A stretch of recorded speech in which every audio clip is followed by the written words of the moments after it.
NEET UG ગેરરીતિનો રેલો Gujarat સુધી પહોંચ્યો. સીબીઆઈની ટીમના ગોધરામાં ધામા. નીટ અને યુજીસી નેટ સહિતની પરીક્ષાઓમાં થયેલી ગડબડની તપાસ સીબીઆઈને સોંપી દેવાઈ છે. આ દરમિયાન સીબીઆઈ અધિકારીઓની એક ટીમ આ દિશામાં તપાસ કરવા બિહારના નવાદા પહોંચી હતી, ત્યારે એક ગોધરા પહોંચી છે.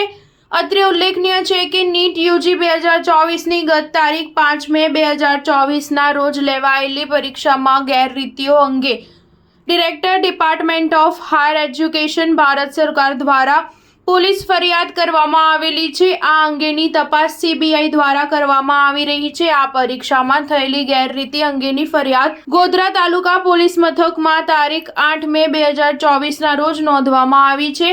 આ સમગ્ર બાબતમાં વિસ્તૃત તપાસ થઈ શકે તેવા હેતુથી ગોધરા તાલુકા પોલીસ મથકમાં નોંધાયેલી એફઆઈઆરની તપાસ પણ રાજ્ય સરકારે સીબીઆઈને સોંપવાનો નિર્ણય કર્યો છે. આ તપાસ Delhi special police establishment act 1946ની કલમ 6 અન્વયે સીબીઆઈને સોંપવામાં આવી છે.